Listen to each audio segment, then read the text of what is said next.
Bonjour à tous. Donc, bienvenue à notre webinaire RPA, une réponse à vos besoins d'automatisation et d'urbanisation de votre SI.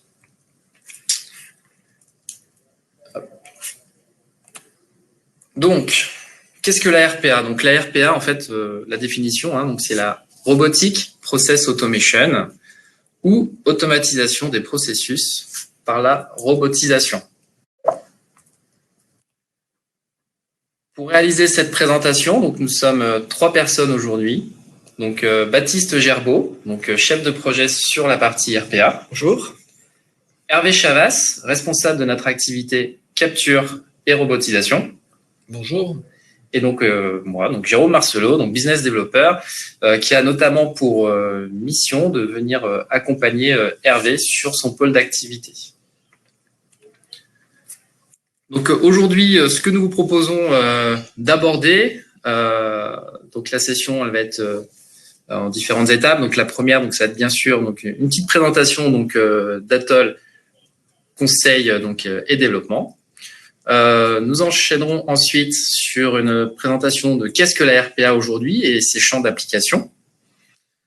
Ensuite, Baptiste reprendra la main avec une démonstration assez simple d'utilisation d'un robot, mais plutôt parlante.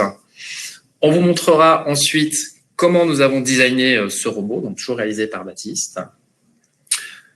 Présentation de plusieurs cas d'usage réalisés par Hervé, des cas d'usage que nous avons pu rencontrer chez nos clients et prospects. Notre méthodologie projet, comment nous abordons aujourd'hui un projet de RPA. Et enfin, une session de questions-réponses à la fin. Au niveau de l'organisation, nous vous proposons des questions-réponses. Vous avez un onglet sur la droite, questions. Vous allez tout simplement dessus, vous saisissez vos questions. Et à la fin, si le temps nous le permet, nous regarderons ces questions et on évoquera les réponses tous ensemble. Présentation d'Atoll. Atoll est une ESN qui a été créée en 2000, qui a pour ADN aujourd'hui vraiment le développement d'applications métiers sur des solutions et des briques qui sont technologiquement et historiquement open source. Même s'il est vrai aujourd'hui, pour répondre aux demandes du marché, nous avons dû référencer des solutions propriétaires. Et la preuve en est aujourd'hui un bon exemple sur la partie RPA. Nous utilisons différentes solutions de plusieurs éditeurs qui sont des solutions propriétaires. Cette philosophie aujourd'hui nous investit dans les projets aux côtés de nos clients, privilégiant toujours la mutualisation et le partage, ce qui nous permet de construire en fait un partenariat gagnant-gagnant sur le long terme. Cette approche nous a plutôt souri sur ces dernières années, puisqu'aujourd'hui nous sommes même sur un taux de renouvellement d'applications qui est supérieur à 100%. Comment est-ce possible? Tout simplement aujourd'hui, nous récupérons de nouveaux comptes qui ont développé des applications, pas avec nous, mais qui aujourd'hui ont décidé de utiliser notre support et notre expertise pour reprendre leurs applications. Au niveau implantation, le siège social est basé à Gevrey-Chambertin, à côté de Dijon. Nous avons également des bureaux à Paris, à Lyon, et nous allons ouvrir bientôt des bureaux sur Dijon même et sur la région de l'Ouest, probablement sur Nantes. Au niveau du chiffre d'affaires, une évolution constante qui a été portée notamment par un marché de la dématérialisation qui est bien portant, avec un chiffre d'affaires fin 2018 à 8 600 000 €. Qui dit évolution de chiffre d'affaires dit également évolution de l'effectif. Il faut savoir que ce chiffre d'affaires a été réalisé à aujourd'hui uniquement sur de la croissance organique. Nous sommes à aujourd'hui 140 personnes. Sachez que nous avons aujourd'hui un plan stratégique de croissance qui normalement devrait nous faire dépasser les 230 personnes en 2023.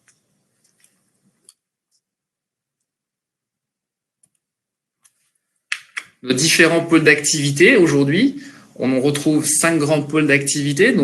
Un premier qui est le pôle dématérialisation, dans lequel on va retrouver la partie capture, RPA, GED, workflow. Une autre activité qui va être l'application métier. Donc là, ça va être de partir from scratch et vraiment de développer des solutions sur mesure par rapport à des besoins clients. La partie décisionnelle et big data, donc avec la mise en place de data hub, d'ETL notamment. La communication digitale, donc tout ce qui est CMS, donc la réalisation de portails extranet. Et enfin, donc, l'infogérance, puisqu'aujourd'hui, il faut savoir que tout ce que nous proposons comme solution, nous sommes tout à fait capables de pouvoir vous proposer l'hébergement associé.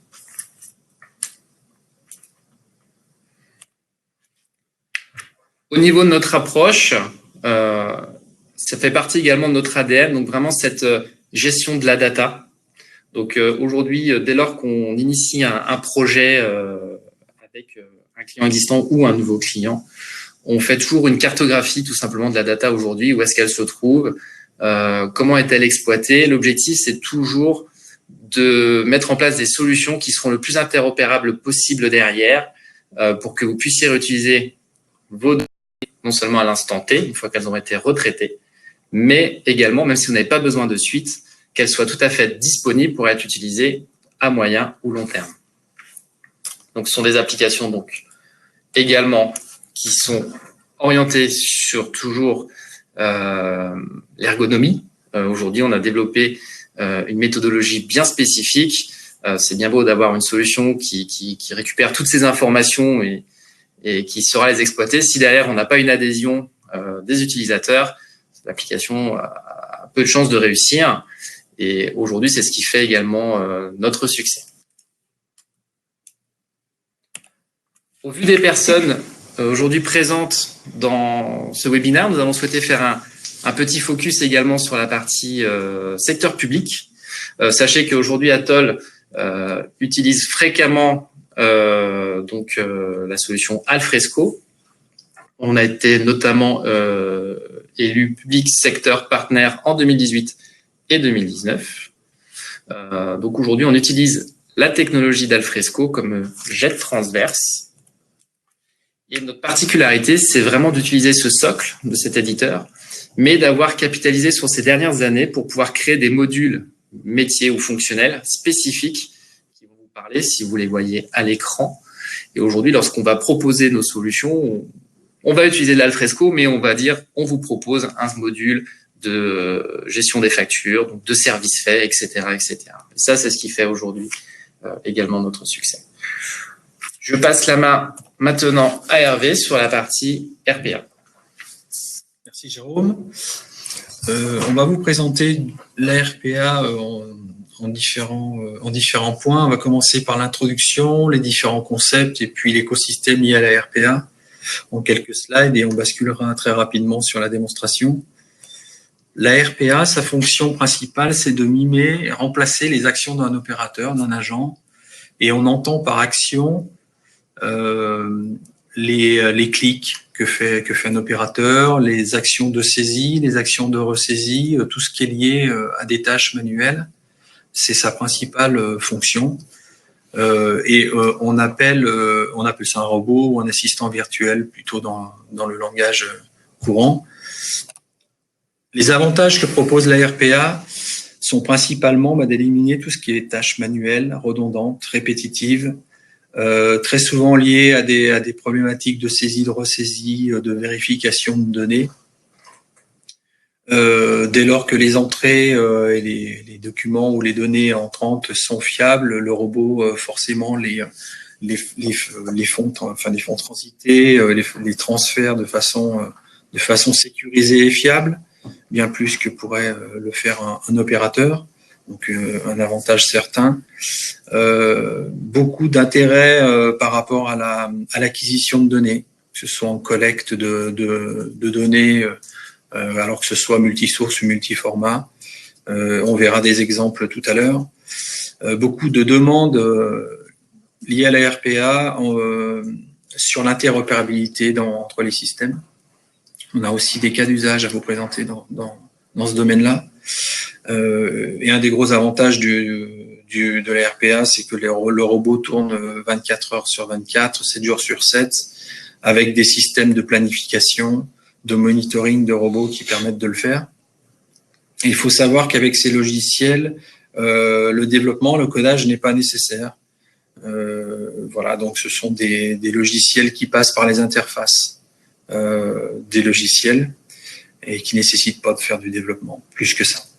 Une des particularités de la RPA, certains clients nous l'ont remonté, c'est de pouvoir réinternaliser certains processus qui ont été externalisés auprès de prestataires, des processus ou des services ou qui soient de saisie, de ressaisie d'informations et qui peuvent, grâce à la RPA, peuvent maintenant être réinternalisés et sécurisés dans vos propres services. À partir du moment où une problématique a été élaborée, a été trouvée sur un processus ou quand il y a un problème quand il y a un trou dans un processus, par exemple, la RPA peut être un bon candidat à partir du moment où le processus est déjà connu, est déjà en place, dès lors qu'il brasse des données en grande volumétrie ou des documents en grande volumétrie, et dès lors qu'il y a peu d'exceptions. La RPA, en fait, comme je l'ai dit, en fait, mime les actions d'une personne, d'un opérateur, et moins il y a d'exceptions, plus la RPA va pouvoir reproduire ses actions. On a tout un modèle de prise de décision par rapport à l'éligibilité de la RPA par rapport à une problématique. Mais on y reviendra tout à l'heure sur des exemples. Donc, au vu de l'expérience qu'on a sur ce domaine-là, on a catégorisé la RPA en 5 grands cas d'usage, 5 grandes familles que nous allons illustrer par chacun par des projets et des proof of concept, ce qu'on appelle des POC, dans chacune des catégories. La première, c'est la collecte de données sur des systèmes tiers. La seconde, l'automatisation de process existants, j'en parlais. Très souvent liée à la troisième, qui est l'interopérabilité entre les systèmes. Et on nous demande régulièrement de la RPA pour automatiser des tâches d'exploitation informatique, comme la migration de contenu ou l'automatisation de tests logiciels.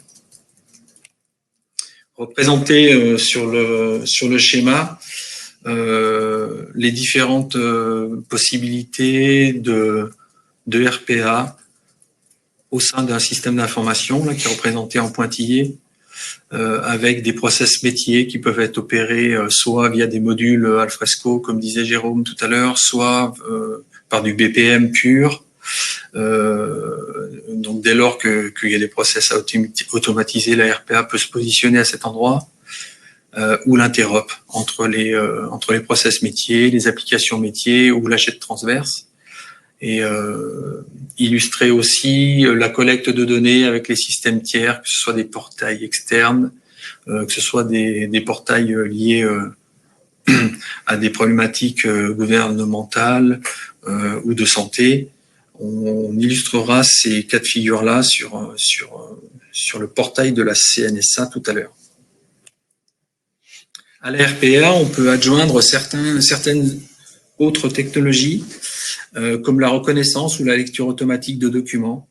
On a un exemple à vous montrer sur la partie sociale, qui est assez parlante, ou lui adjoindre des fonctions d'intelligence artificielle comme le machine learning ou le deep learning. Ce sont des technologies qui peuvent apporter du complément à la RPA qui, elle, je le rappelle, ne fait que mimer et remplacer des actions et dupliquer des actions qui sont faites quotidiennement par des agents. Nous allons passer directement à la démonstration. Et pour illustrer cette démonstration, nous avons construit un robot à partir de 3 éléments, de 3 interfaces. La première, un formulaire de saisie de données. Donc là, nous avons créé notre propre formulaire, mais ça aurait pu être un formulaire type, intégré dans un portail existant, type Capdemat, public ou démarche simplifiée, qui permet de saisir des données et de lui adjoindre des pièces justificatives. La deuxième interface, c'est le logiciel de GED, en l'occurrence Alfresco. Donc, il y a la première interface, vous verrez comment ça fonctionne. Et la troisième interface, c'est la gestion de la relation client ou CRM.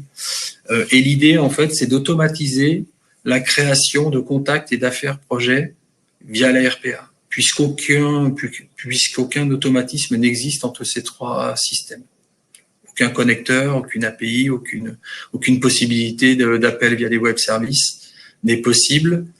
D'où l'idée de le faire et de le remplacer par un processus RPA.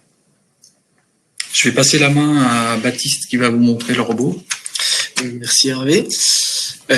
Donc moi je vais commencer par rentrer les informations donc dans le formulaire. Ces informations vont être utilisées par le robot juste après pour effectuer les différentes actions sur la GED et la GRC.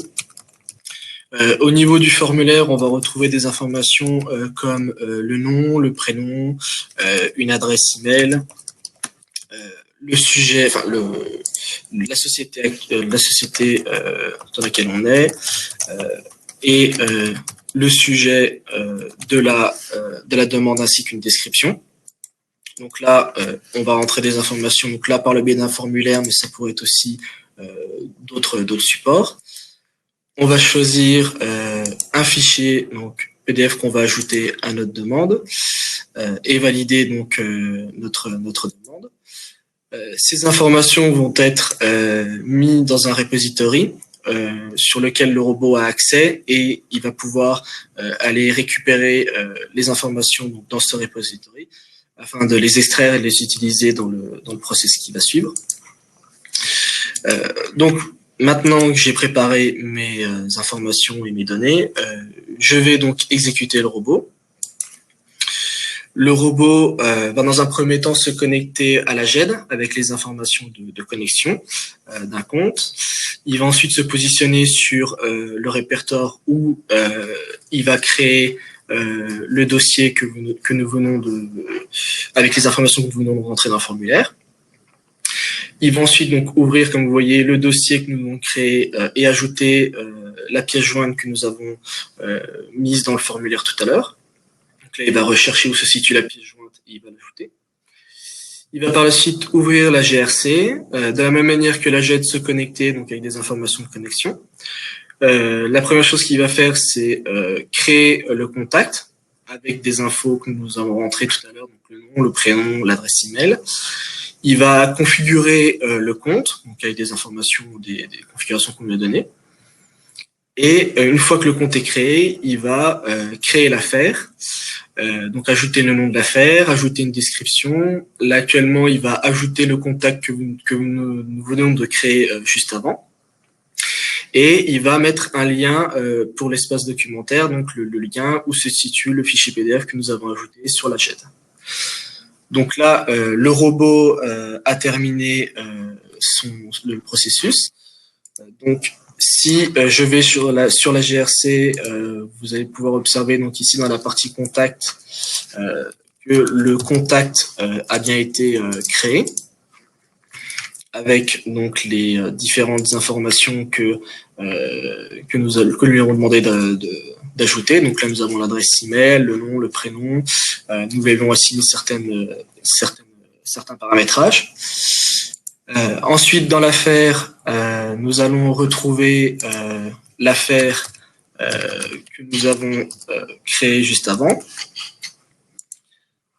Donc là, nous avons l'affaire que le robot a créée avec l'ajout du contact que nous avons créé juste avant, les différentes informations, donc webinaire RPA, l'information que nous avons entrée dans le formulaire, plus d'autres paramétrages, et ici le lien qui nous permet d'accéder sur la GED au fichier PDF que nous avons ajouté tout à l'heure. Donc là, nous avons le fichier PDF que j'avais ajouté et nous pouvons observer qu'il a bien créé un dossier avec le nom de l'entreprise et le sujet de la demande.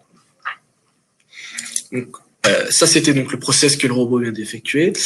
Pour parler un peu plus du robot, donc, le robot se présente sous cette forme.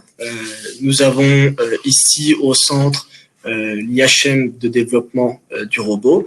Donc c'est ici que nous allons ajouter les différentes activités et créer l'arborescence et le processus du robot. Donc on appelle ça un flowchart.